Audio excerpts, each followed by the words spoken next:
like you. Be strong to hold the powers of the sun.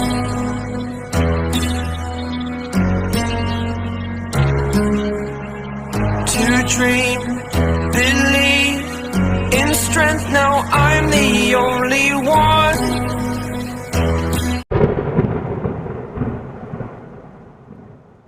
तो Thor 2018 के पिछले episode में हमने देखा मैंगोक के हमले के बाद एसगार्ड तबाह हो चुका था और बायफ्रॉस्ट बेस भी, जिस वजह से एसगार्डियंस का कनेक्शन बाकी दुनियाओं से टूट जाता है। इसी बात का फायदा उठाकर मेलिकित अपनी कैद से बाहर आ निकला और वो बाकी रियासतों पर कब्जा करना शुरू कर देता है।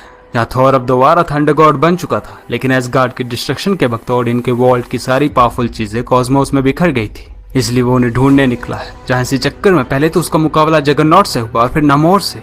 देन थॉर अपनी वॉर्ड पे लौट आया था ताकि इन्फिनाइट सन जेम को एक सेफ जगह रख सके। अचानक लोकी वहां पहुंचता है। वो थॉर को किसी जंग में ले जाने की बात करने लगा एंड देन लोकी के मैजिक की वजह से पूरी की पूरी बोर्ड, थॉर के कुत्ते, उसकी भेड़ और उन दोनों के साथ ही कहीं टेलीपोर्ट हो जाती है। अब आगे क्या होगा आज के इस एपिसोड में हम यही जानेंगे। इस लोकी के बनाए पोर्टल से टेलीपोर्ट होकर थॉर की बोर्ड के साथ सभी के सभी एक बर्फीले रेल्म में चले आते हैं। वहां पहुंचते ही थॉर कहता है, ये तुमने क्या किया लोकी, तुम हमें ये कहाँ ले आए? थॉरी को पता था ये कौन सी जगह है। तभी लोकी ने भी जवाब दिया, मैंने तुम्हें वही दिया जो तुम्हें चाहिए था भाई। तुमने कहा था तुम्हें रेल्म्स की जंग के सेंटर में जाना है। वेल, तो ये लो, सब कुछ तुम्हारे सामने है। Welcome to Niflheim, the land of fires and war and death. Welcome to hell Thor. बस थॉर और लोकी बहस कर ही रहे थे कि तभी उनका भाई वाल्डर और स्कर्ज भी वहाँ चले आते हैं। वहाँ आते ही वाल्डर कहने लगा, थॉर मुझे नहीं पता तुम यहाँ क्या कर रहे हो, लेकिन अच्छा होगा अगर तुम जल्दी हमारे साथ निकल चलो, इससे पहले कि सन्स ऑफ मस्फल हमें देख ले। वाल्डर को वहाँ देखकर थॉर हैरान है क्योंकि वो मर चुका था। तो वाल्डर ने अपनी कार से उतरते हुए कहा, मैंने तुम्हें बहुत मिस किया भाई। जिसके जवाब में थॉर भी कहता है, मैंने भी मेरे भाई, खासतौर पर माँ ने। वाल्डर ने कहा, माँ और पुराने दिनों के बारे में बात करने के लिए हमें वक्त मिल जाएगा। ये एसगार्ड नहीं है, यहाँ नेफ्लाहाइम में ज्यादा देर तक खुले घूमना मौत को बुलावा देना है और हेल तक पहुँच चुकी है भाई। और फिर वो लोकी की तरफ देखते हुए कहता है, बढ़िया, तुम एक और हेल अपने साथ ले आए। बस लोकी वाल्डर से मजाक करने लगता है तो वाल्डर ने उसे रोक दिया, उससे दूर रहो लोकी।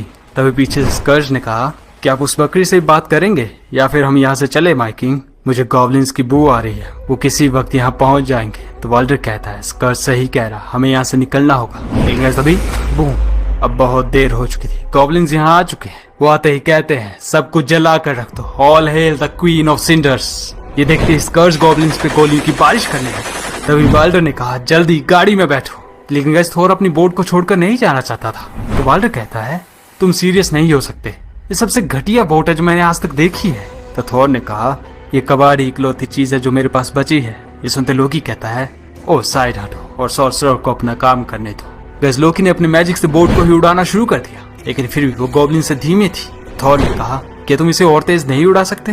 तो लोकी कहता है, हाँ, अगर इस बकरी को उतार दिया जाए तो।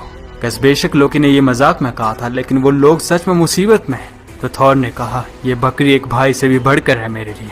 टूथ ग्राइंडर, संभालो इस बोट को और थॉरी चलो मेरे साथ। और फिर थॉर और थॉरी गॉब्लिन से लड़ने लगे। थॉर कहता है, गॉड ऑफ थंडर मौत से नहीं डरता, मैंने कई बार डेथ का सामना किया और मेरे लिए वो कभी अंत नहीं था। लेकिन ये जगह, यह अलग है। हेल ने हमेशा ही मुझे डराया है।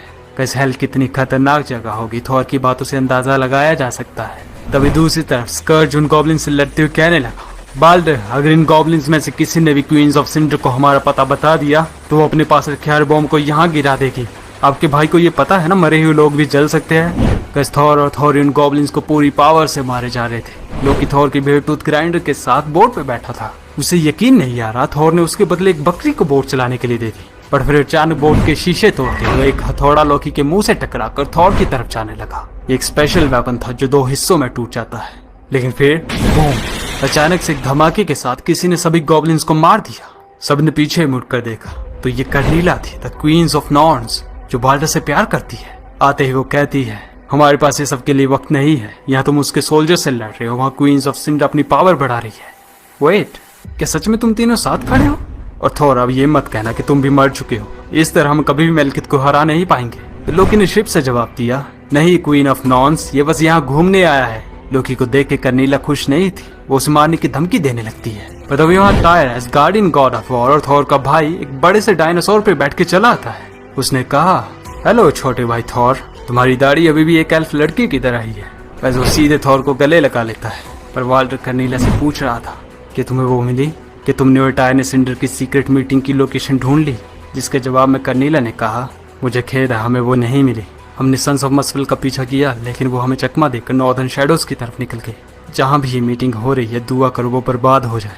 लेकिन as Cinder the queen of Muspelheim अपनी मीटिंग ऑलरेडी शुरू कर चुकी है। वहाँ डेथ के इस रेल्म के सभी लीडर्स मौजूद थे जो अभी तक किंग वाल्डर के नीचे थे। The legendary Nidhogg, dragon master of Nastrond, Prune the leader of soul devouring Disir, Blackbone the leader of Draugr, Gartum the leader of murderers, lady Elmore the hell spiders, सभी के सभी वहाँ मौजूद थे। सिंडर सर्टर की daughter कहने लगी, वाल्डर यहाँ का किंग नहीं है, ये तुम लोगों की जगह है।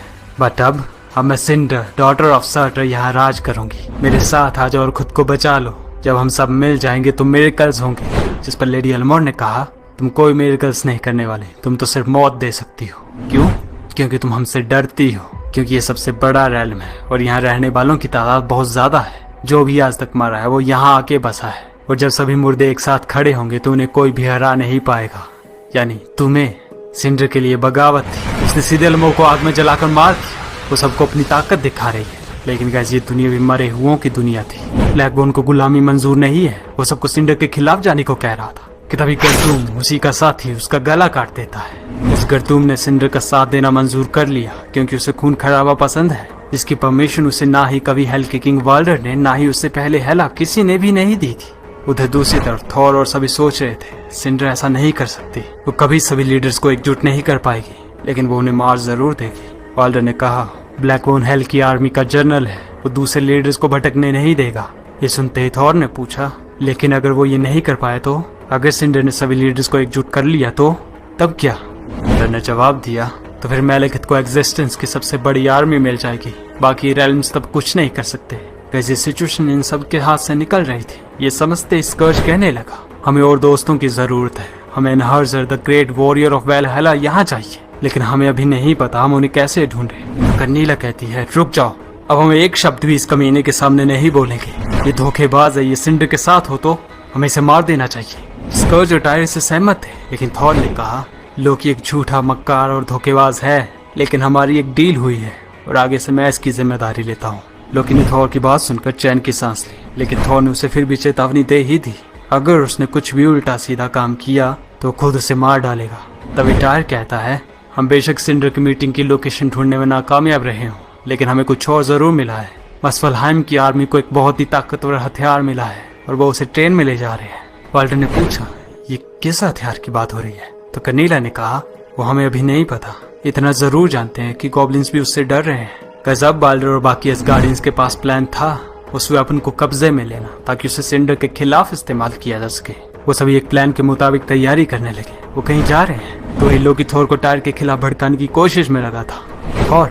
थॉर मेरी बात सुनो, तुम्हें टायर पर भरोसा नहीं करना चाहिए। ये बहुत टाइम से हेल में है, मुझे नहीं लगता अब ये जिंदा लोगों के साथ है भी। लेकिन थॉर ने कहा, एक ओडिंसन कभी भी सर्टर का साथ नहीं देगा। तुम अपना सोच लो कि तुम्हारा मन कहीं और जाने का तो नहीं है ना। मैं अपना ख्याल खुद रख लूंगा, जैसे हमेशा रखा है। और फिर गैस सभी ट्रेन की लोकेशन पे पहुंच जाते हैं। प्लान के मुताबिक वाल्डर और कर्नीला गॉब्लिन्स का ध्यान भटकाने में लग गए, तो वहीं थॉर अपने हथौड़े से ब्रिज को तोड़ने के लिए तैयार था। लोकी को अभी भी समझ नहीं आ रहा ये चल क्या रहा है। एक हथौड़ा खुद ब खुद कैसे एक ब्रिज को तोड़ देगा, जबकि थॉर बोर्ड पे खड़ा है। तो उसे थॉर ने कहा, इसे मैं बॉम्ब हैमर बुलाता हूँ, तुम शायद अपने कान बंद करना पसंद करोगे। और फिर ट्रेन के ब्रिज पे आते ही एक जोरदार धमाके के साथ ब्रिज टूट जाता है। सभी गॉब्लिन्स ट्रेन के साथ नीचे गिरने लगते हैं। टायर ने कहा, वो हथियार ट्रेन के फायर केज में है। लोकी ने कहा, केज? ये कैसा हथियार है जिसे केज में रखना पड़ रहा है? थॉर उसे लेने के लिए उस ठंडे और जहरीले पानी में कूद जाता है, लेकिन वो जितना नीचे जा रहा था उतना ही वो कमजोर हो रहा है। पर तभी थॉर उस हथियार को देखकर चौंक जाता है। अपने जाने अनजाने में उन्होंने एक और जंग छेड़ दी है। लोकी थॉरी और टूथ ग्राइंडर बोट से उस वेपन को पानी से निकलता देख रहे थे। थॉरी ने कहा, ओहो, ये तो बहुत बड़ी फिश लग रही है। तो लोकी कहता है, नहीं ये कोई मछली नहीं है थॉरी, ये मेरे बच्चे हैं। और फिर हम देखते हैं हेला और फेनरिस पानी से बाहर आ निकलते हैं। थॉर फेनरिस के मुंह में था। हेला ने कहा, आखिरकार हेला और फेनरिस अपनी असली जगह लौट आए, हेल को वापस लेने के लिए। पानी से उठते ही थॉर फेनरिस के ऊपर चढ़ जाता है लेकिन फेनरिस इससे खुश नहीं था। वो दौड़े चला जा रहा है ताकि थोर नीचे गिर जाए। लोकी टायर से कहने लगा, तुमने अपने भाइयों को धोखा दिया टायर। मुझे तो लगा कि मैं अकेला हूँ जो ऐसा करना जानता है। तो टायर ने कहा, मैं गॉड ऑफ वॉर हूँ और हेल का जनरल। मेरी गुलामी क्वीन हेला के लिए, मेरे सौतेले भाई के लिए नहीं। हेल को ओडिनसन टायर के अलावा किसी की जरूरत नहीं है। और लोकी टायर के ऊपर हमला कर देता है। अब तुम देखोगे, मैं वो बच्चा नहीं रहा जिसे पीट के तुम्हें मजा आता था। गाइस, हेला और बालरा भी एक दूसरे के सामने खड़े थे। हेला कहती है, तुमने हिम्मत भी कैसे की हेल क्राउन पहनने की? नेफलाइम की असली क्वीन लौट आई है, मेरे सामने झुक जाओ बेवकूफों। तो बाल्डर ने कहा, मैं ऑल फादर के सामने कभी नहीं झुका, तो तुम्हारी तो बात ही छोड़ दो। अगर तुम्हें अपना थ्रोन वापस चाहिए तो वो मुझसे छीनना पड़ेगा। तभी पीछे से कर्नीला कहने लगी, सिर्फ वो ही नहीं, तुम्हें मुझसे भी लड़ना पड़ेगा चुड़ैल। पीछे हटो हेला, मुझे नहीं लगता तुम ये जंग चाहोगी। हमारे पास इससे भी बड़ी प्रॉब्लम है। लेकिन हेला ने अपने मैजिक से कर्नीला को पकड़ लिया और कहने लगी, ओह सच्चा प्यार, और वो भी हेल में। मैं तुम दोनों को चेन से बांध के हेल के अपोजिट साइड में बांध दूंगी। कर्ट शांति से ये सब होते हुए देख रहा था। लोकी और टायर एक दूसरे से लड़ रहे थे और वो टायर से हारने लगा था। तभी थॉर ही वहां पहुंचा। उसने टायर पे हमला कर दिया। इन सबसे दूर थॉर फेनरिस से लड़ रहा था। फेनरिस थॉर को लेकर सीधे उस नदी के जहरीले पानी में चला जाता है। अंदर जाते ही थॉर का दम दोबारा घुटने लगता है। उसका हैमर उसी के हाथों से छूट जाता है। इनका